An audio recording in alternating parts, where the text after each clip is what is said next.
چا چې خپل ځان ته عالم ویلي په دې معنا سره چې زه مکمل پوه یم دا په خپله ذات کې جاهل دی. ولې د بنده علم چې ده دا په ذات کې جهالت ده. انه کان ظلوما جهولا. انسان وایي څه شی ده؟ الله رب الجلال څه ورته وایي؟ انسان چې د ظالم او جاهل ده، ظالم او جاهل ده یعنې ناپوهه ده. نو چې کله انسان ځان ته د عالم القرآن څه وایي چې دا جاهل ده او دغه ځان ته عالم وایي، ځکه د انسان علم نامکمله ده، پوره نه ده په نسبت د علم د الله تعالی ته، په نسبت د علم د پیغمبرانو ته. نو موږ تاسو د انسان علم ناقص وګرځوه چې ناقص دی به ځان ته داسې نه وایي چې زه عالم یم. ولې وفوق كل ذي علم عليم. هر عالم د پاسه بل عالم شته ده. نو دغه انسان چې ځان ته عالم وایي دا په خپله لوی جهالت ده. امام ابو حنیفه رحمه الله یو عجیبه خبره کوي، وایي عالم څوک ده؟ عالم هغه څوک ده چې په خپل علم باندې پوه شي، چې په خپل ناپوهي باندې پوه شي، دا وایي عالم ده. یو سړي ته پوښتنه کوي چې ته پوهېږې؟ هغه ورته ویلي چې نه زه نه پوهېږم، دا لوی علم. یو سړی ناپوهه ده، سره له ناپوهۍ نه چې ته ورته ته پوهېږې، بیا به چې اوس زه پوهېږم، دلته جاهل مرکب ویلی کېږي. دا جاهل ده ځکه نه پوهېږي، بیا ته ځان ته پوه وایي. نو علم چاته ویلی کېږي چې په یو مسله پوه نه شولي، چې تا وکړي چې زه نه پوهېږم، نو دې ته لوی علم ویلی کېږي. بل من اعتمد على علمنا، چا چې اعتماد وکړ الله تعالی په علم باندې، لا قل ولا ضل ولا اعتل ولا ذل. چا چې اعتماد وکړ د الله تعالی په علم باندې، نه به عقل کې کمبود راځي، نه به ګمراه کېږي، نه به ضلالت او سپکوالی پکې راځي، بلکې دغه انسان به تل سالم وي. د الله تعالی علم څه شی ده؟ هغه قرآن او نبوي حدیث دي، هغه موږ ته راغلي دي. د الله تعالی په علم باندې به اکتفا کوو. داسې نه چې موږ تاسو خپل ځانو ته عالمان وایي، عاقلان وایي چې موږ سره پوهه ده او دانهتوب ده. بل په دې باره کې سفیان ثوري رحمه الله وایي زه داخل شوم پر جعفر صادق رضوانه باندې، فقلت یا رسول الله صلی الله علیه وسلم اوصني ما وصیت وکړه. فقال نو مې ویل یا سفیان لا ضروره للكذوب. دروغجن سړي لپاره هېڅ سړیتوب نه وي چې یو سړی دې دروغجن ووي او که سړی دې وي، دا هېڅ امکان نه لري.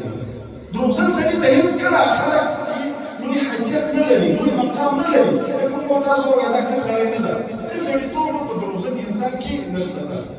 بل څوک ته ولا راحة لحسود. حسدګر او کینکښه انسان لپاره هېڅ راحت نشته ده. حسدګر انسان راحت نه لري. تاسو وایئ څوک چې د چا سره حسد او کینه لري دغه انسان تل ځورېږي، تل کړېږي. ولې؟ جانب مقابل دښمن هغه چاغېږي، دی ورسره ډګرېږي. که هغه مالداره کېږي، دی ورسره ضعیفه کېږي. که هغه باندې ښه حالات راځي، دی ورسره په کور کې ځورېږي، کړېږي. ښه حالات په هغه راغلي، مالداري په هغه راغلې ده، چاپتوب الله تعالی هغه ته ورکړې ده، ځورېږي او کړېږي، نو ته په کور کې وکړه. ولا راحة لحسود. د حسدګر او کینکښه انسان لپاره راحت نه وي. بیا څه وایي؟ ولا یخاء لقنوط. هغه انسان چې مثال ملامتیا وایي، په یو بل باندې ملامتیا اړوي، یا ستړی کېدونکی وي، دی دوست نشي پیدا کولی، خپل علوم نشي پیدا کولی. بیا څه فرمایي؟ ولا سعودة لسوء الخلق. هغه انسان چې بد اخلاقه وي، هغه د ټولنې، د ملک او د خلکو حاکم او سردار نشي جوړېدلی. یو سړی وایي چې زه په ټولنه کې ملک شم، یو سړی وایي چې زه په ټولنه کې حاکم شم، یو سړی وایي چې زه په ټولنه کې یو مخوره انسان وګرځېږم. دی به بد اخلاقي نه کوي د خلکو سره. هېڅ بد اخلاقه انسان هېڅکله داسې نشي کېدلی چې دی دې په ټولنه کې مخوره انسان وګرځېږي او په خلکو کې د حاکم وګرځېږي. دی نشي کېدلی، بلکې یو څوک چې چا نه مخکې کېږي، یو سردار جوړېږي، یو حاکم جوړېږي، دا په اخلاقو باندې جوړېږي. تاسو وګورئ، تاریخونه وګورئ، په تاریخونو کې ټوله دا ثابته شوې ده د وخت یو سړی چې حاکم ګرځېږي، ده د خلکو سره ښېګڼې ډېرې زیاتې کړي وي، ډېرې همکارۍ خلکو سره کړي وي. که چېرې دغه سړی د خلکو سره همکاري ونه کړي، دا هېڅکله دا نشي کېدلی چې د وخت حاکم او سردار د خلکو سردار وګرځېږي. بل د انسان لپاره بهترین عزت په څه شي کې ده؟ لکه عمر فاروق رضی فرمایي عصم الله بالاسلام. الله رب الجلال موږ تاسو ته عزت اسلام سره کړی ده. په مال سره نه راکړي او بادشاہي جاه او سلطنت او حاکمیت سره نه راکړي او په عقل سره نه راکړي په پوهې سره نه راکړي بلکې عزنا الله بالاسلام الله رب الجلال چې موږ تاسو ته عزت راکړي دا دومره لوی شرافت چې راکړي هغه په چا سره بالاسلام په اسلام سره بیا څه وایي مهما تطلب العزه بغيره څوک چې عزت د اسلام بغیر په نور اشیاء کې راکوي یذلکم الله رب الجلال دغه انسان ذلیل کوي په نور اشیاء کې عزت نشته په نور مالونو کې عزت نشته په نور منصبونو کې په نور حاکمیتونو کې عزت نشته بلکې عزت په چا کې ده هغه اسلام سره ده کله چې انسان اسلام تطبیق کړي انسان په خپل ځان باندې اسلام ومني نو دغه انسان الله رب الجلال ورته عزت ورکوي مال او شتمني عزت د هر څه په چا سره پیدا کیږي دا کله چې ومن یتق الله چا چې تقوا اختیار کړله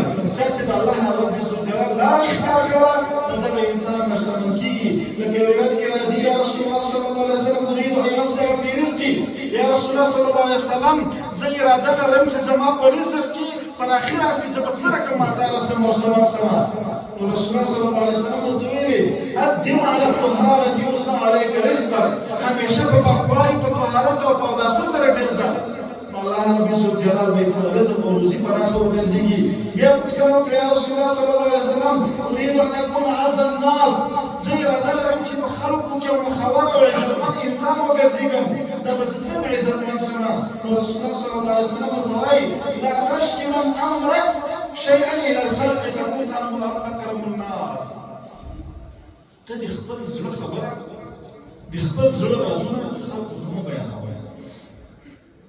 ځکه دنیا حسدګره دنیا کې خلک انکار کوي د تا سره بغض او عداوت لري د خپل ژوند ښایستوالی دا د خلکو ته مه بیانوه الله رب الجلال په تا باندې نعمت کړی ده هغه هر نعمت چې د محسود ده خلکو سره حسد کوي تا سره نعمت الله تعالی کړی خلکو ته مه بیانوه ځکه که چېرې خلکو ته نه خلک له تا سره حسد کوي کینه کوي تا ته خنډونه جوړوي تا سره مشکلات پیدا کوي په دې خاطر باندې که ته غواړې چې عزتمن شي خپل رازونه دې پټ وساته راز به چاته نه ښکاره کوي کله چې دې راز ښکاره کوی راز کتابونه وایي دا راز چې دا وایي دا د غش مثال لري لکه یو غشی چې د انسان دغه مثلا څه شي کې واړېږي لیندي نه اوسي بیا غشی بېرته نشي راکولی څوک نو دا ژبه هم ژبې نه چې د کومه خبره ووتله هغه بېرته ته نشي راستنولی بس هغه لاره ووتله که نن یو دوه خوبو ته ورغله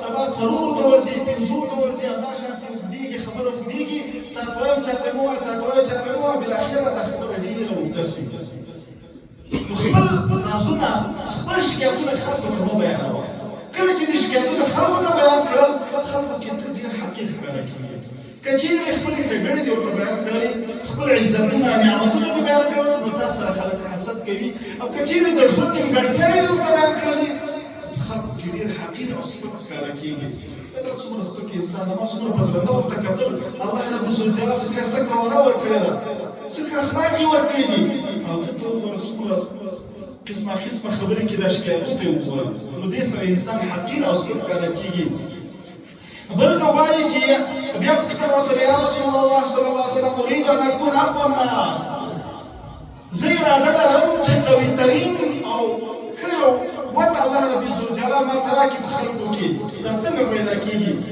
نو رسول الله صلی الله علیه وسلم ورته توکل علی الله ته په الله رب الجلال باندې توکل وکړه ځکه د الله تعالی توکل د الله تعالی رسۍ دا ډېره قوي مضبوطه رسۍ ده بحبل الله جميعا ولا تفرقوا دا الله تعالی رسۍ مضبوطه ونیسئ تاسو ډلې ډلې مه جوړېږئ بیا هېڅکله دغه رسۍ نه شکېږي د الله رب الجلال رسۍ شکېدونکې نه چې په الله رب الجلال دې توکل وکړو نو ټولې چارې ټول کارونه به دې سم وي بس الله تعالی به تا قوي ترین انسان په ټوله نړۍ کې وګرځېږي تاسو وګورئ د صحابهو تاریخ ته د خالد بن ولید رضی الله عنه تاریخ ته د عمر فاروق رضی الله عنه تاریخ ته همداشان د عبیده بن جراح رضی الله عنه تاریخ ته چې هغوی محدوده صحابه کرام ډېر کم خلک د ډېر لوی مقابل لوري کفارو سره یو طرف ته شپېته بل طرف ته 2 لکه نفر یو طرف ته شپېته بل طرف ته 7,000 نفر دا مقابله کوي دا په څه شي باندې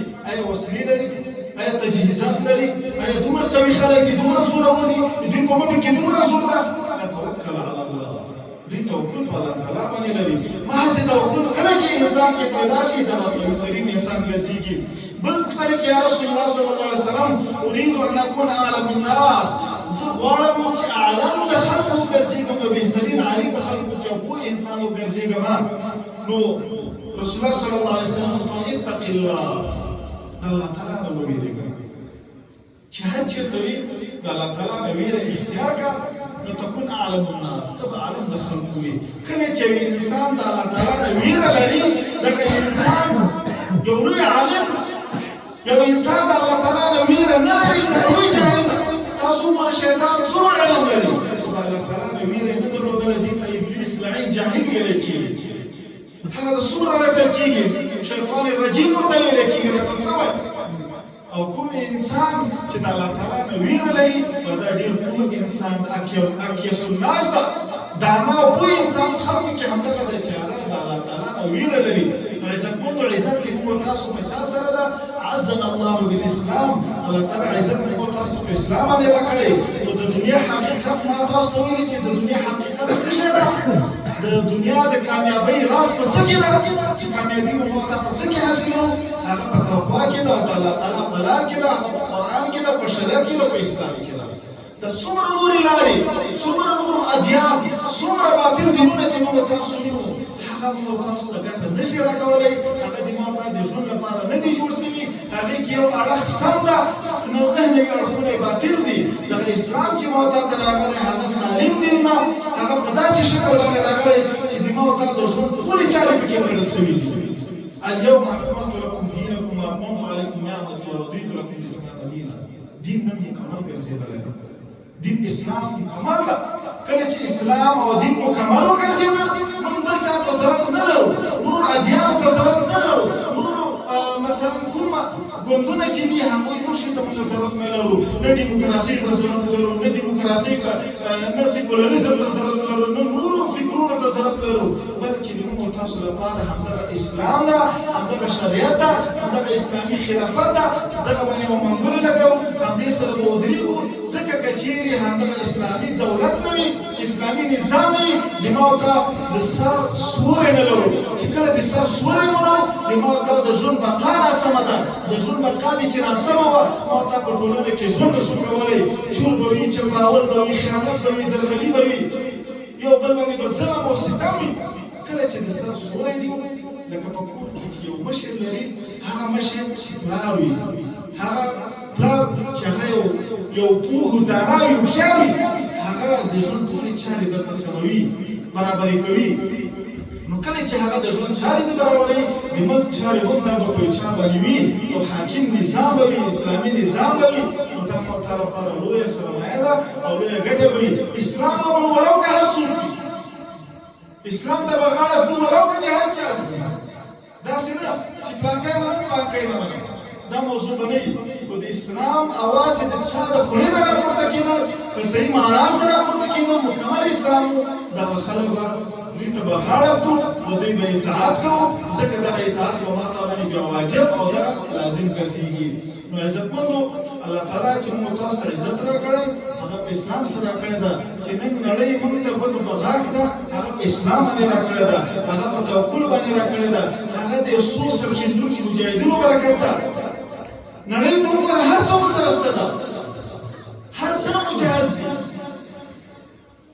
موږ استاد عجیبه خبره دا کوله، کله چې موږ په دې ځایو ته ځو د نورو ممالکو ته لاړ شو، کله چې د خلکو سره کینو، د سفارتي کوم معاملې چې ډیپلوماسي اړیکې چې کومې دي، موږ سره چې ډېر زیات په تعجب کېږو، موږ ته چل راغلي، ډېر کار ته وایي دا ټکی دې نه منم، دا در سره نه منم، دا خبره نه منم. یا که موږ ته وایي چې باید قانون او تاسو کوم قانون یې ډیموکراسي قانون وي، سیکولریزم قانون وي، دا خبرې او مطابقه کوي. وایي موږ ورته خاص دغه ټکی ووایي چې موږ نظام د موږ قانون هغه شریعت دی، چې په شریعت باندې کومه فیصله وي، کوم امر وي، دغه به راسره منئ. چې د دې نه یو قدم ورخوئ، دا خبرې نورې در سره نه منئ.